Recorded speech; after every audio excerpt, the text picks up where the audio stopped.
ನಮಸ್ಕಾರ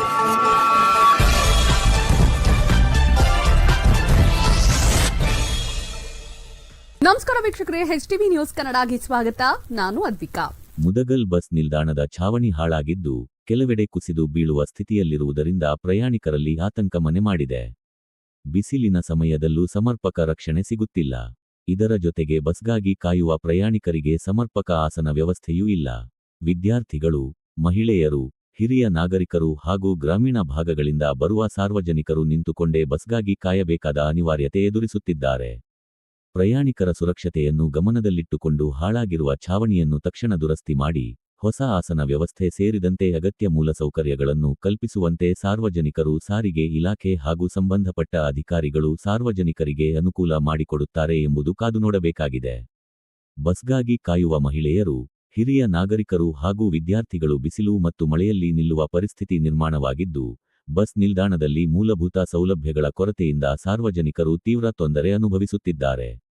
ತಕ್ಷಣವೇ ಬಸ್ ನಿಲ್ದಾಣದ ಮೇಲೆ ಛಾವಣಿ ಕುಸಿದು ಬೀಳುತ್ತಿದೆ. ಸರಿಯಾಗಿ ಆಸನದ ವ್ಯವಸ್ಥೆ ಇಲ್ಲ ಆರೋಪಿಸಿದರು. ಮಸ್ಕಿ ಬಸ್ ನಿಲುವು ಕಡೆ ಶೆಡ್ ಛಾವಣಿ ಮಾಡಿಕೊಡಬೇಕು. ಜೊತೆಗೆ ಸಮರ್ಪಕ ಆಸನ ವ್ಯವಸ್ಥೆ ಕಲ್ಪಿಸಬೇಕು. ಪ್ರಯಾಣಿಕರಿಗೆ ಅಗತ್ಯ ಮೂಲಸೌಕರ್ಯ ಒದಗಿಸುವಲ್ಲಿ ನಿರ್ಲಕ್ಷ್ಯ ವಹಿಸಬಾರದು ಎಂದು ಅಧಿಕಾರಿಗಳಿಗೆ ಹಾಗೂ ಸಮಸ್ಯೆಯನ್ನು ಶೀಘ್ರದಲ್ಲಿ ಪರಿಹರಿಸದಿದ್ದರೆ ಉಗ್ರ ಹೋರಾಟ ನಡೆಸಲಾಗುವುದು ಎಂದು ಕರ್ನಾಟಕ ರಕ್ಷಣಾ ವೇದಿಕೆ ಸ್ವಾಭಿಮಾನಿ ಸೇನಾ ಅಧ್ಯಕ್ಷ ಎಸ್ಎನ್ಐ ಎಚ್ಚರಿಕೆ ನೀಡಿದರು. ಈ ಕರವೇ ಗ್ರಾಮ ಘಟಕ ಅಧ್ಯಕ್ಷ ನಾಗರಾಜ್ ನಾಯಕ, ಜಮಾಲಿ ಸಾಬ್ ಇದ್ದರು. ಐತಿಹಾಸಿಕ ಮುದಗಲ್ ಪಟ್ಟಣದ ಬಸ್ ನಿಲ್ದಾಣದ ಅವಸ್ಥೆ ಬಹಳ ಕೆಟ್ಟದಾಗಿದೆ. ಇಲ್ಲಿ ಪ್ರಯಾಣಿಕರಿಗೆ ಅನೇಕ ಸವಲತ್ತುಗಳು ಸಿಗ್ತಾ ಇಲ್ಲ. ಕಟ್ಟಡದ ಮೇಲ್ಛಾವಣಿ ಕುಸಿತದ ಹಂತದಲ್ಲಿದೆ. ಪ್ರಯಾಣಿಕರು ಜೀವವನ್ನು ತಮ್ಮ ಅಂಗೈಯಲ್ಲಿ ಹಿಡಿದುಕೊಂಡು ಕೂಡಬೇಕಾಗ್ತಿದೆ. ಹಾಗೂ ಇಲ್ಲಿ ಸರಿಯಾದ ಆಸನದ ವ್ಯವಸ್ಥೆ ಇಲ್ಲ ಹಾಗೂ ಸ್ವಚ್ಛತೆ ಇಲ್ಲ. ಹಾಗಾಗಿ ಇದರ ಬಗ್ಗೆ ಮೌಖಿಕವಾಗಿ ಅಧಿಕಾರಿಗಳಿಗೆ ಹಿಂದೆ ಮನವಿ ಮಾಡಿದರೂ ಯಾವುದೇ ಕ್ರಮ ಕೈಗೊಂಡಿಲ್ಲ. ಆದ ಕಾರಣ ಮುಂದಿನ ದಿನಗಳಲ್ಲಿ ನಾವು ಉಗ್ರ ಹೋರಾಟವನ್ನು ರೂಪಿಸಬೇಕಾಗ್ತದೆ.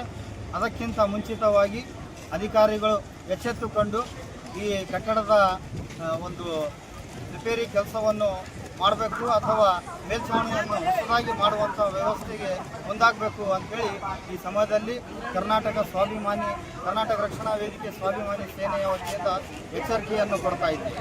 ಸರಿ, ಈ ಪ್ರಯಾಣಿಕರು ಸಾಕಷ್ಟು ಜನ ಇದ್ದಾರೆ. ಸುಮಾರು ನಮ್ಮ ಮುದಗಲ್ ಬಸ್ ಸ್ಟ್ಯಾಂಡಲ್ಲಿ 2,000 ಜನ ಪ್ರಯಾಣಿಕರು ಬರ್ತಾ ಹೋಗ್ತಾ ಇರ್ತಾರೆ ಮುಂಜಾನೆಯಿಂದ ಸಾಯಂಕಾಲದವರೆಗೆ.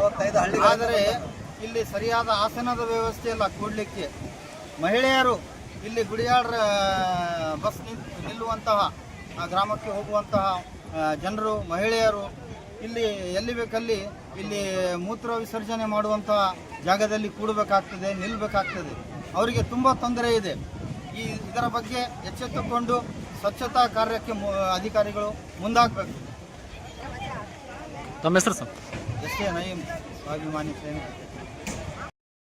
ಇವತ್ತಿನ HTV ನ್ಯೂಸ್ ಕನ್ನಡ, ರಾಯಚೂರು ಜಿಲ್ಲೆ ಲಿಂಗಸೂಗೂರು ತಾಲೂಕು.